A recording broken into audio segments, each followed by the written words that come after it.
നമസ്കാരം, മലയാളി വാർത്തയിലേക്ക് സ്വാഗതം. ചൈനയിൽ പ്രളയത്തിൽ അണക്കെട്ട് തകർന്നു.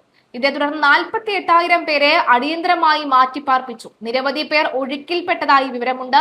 2 മരണങ്ങളാണ് റിപ്പോർട്ട് ചെയ്യപ്പെട്ടിരിക്കുന്നത്. ചൈനയുടെ തെക്കൻ മേഖലയിൽ കനത്ത നാശനഷ്ടം വിതച്ച മെയ്സാക് ചുഴലിക്കാറ്റ് വീശിയടിച്ചതിന് പിന്നാലെയാണ് പ്രളയമുണ്ടായത്. അതിശക്തമായ മഴയിൽ നാനിങ് പ്രവിശ്യയിലെ ഹെങ്ഷൌവിലുള്ള ലിയുലാൻ അണക്കെട്ടിന്റെ ഭിത്തി തകരുകയായിരുന്നു.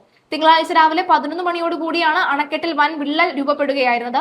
അണക്കെട്ടിന്റെ ഭിത്തിയിൽ ഏകദേശം 50 മീറ്റർ നീളത്തിൽ വിള്ളൽ ഉണ്ടായിരുന്നു. വിള്ളലിലൂടെ വൻതോതിൽ വെള്ളം താഴേക്ക് കുത്തി ഒഴുകുകയായിരുന്നു. ലിയുലാൻ അണക്കെട്ടിലെ ജലനിരപ്പ് അപകടകരമായ രീതിയിൽ സംഭരണശേഷിക്ക് മുകളിലുമായിരുന്നു. സമീപത്തെ യുൻബിയാവോ റിസർവോയർ കവിഞ്ഞൊഴുകിയതും സ്ഥിതിഗതികൾ കൂടുതൽ വഷളാക്കി. അണക്കെട്ടുകൾ തകർന്നതിനെ തുടർന്ന് വൻതോതിൽ ജനവാസ മേഖലകളിലേക്ക് വെള്ളം ഇരച്ചു കയറുകയും നിരവധി ഗ്രാമങ്ങൾ വെള്ളത്തിനടിയിലാവുകയും ചെയ്തു. പ്രദേശത്തെ കൃഷിയിടങ്ങൾക്കും വീടുകൾക്കും കനത്ത നാശനഷ്ടമാണ് റിപ്പോർട്ട് ചെയ്തിരിക്കുന്നത്.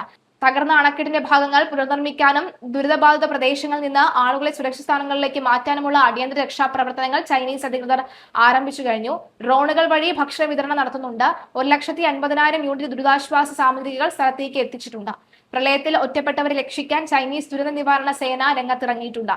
റെയിൽ ഗതാഗതം അടക്കം എല്ലാ ഗതാഗത മാർഗങ്ങളും തകർന്നിരിക്കുകയാണ്. ഡാം തകർന്നതോടുകൂടി നാനിങ്, ഹെങ്ഷൌ, ബിന്യാങ് എന്നീ നഗരങ്ങളിൽ വെള്ളം ഇരച്ചു കയറിയതായാണ് വിവരം.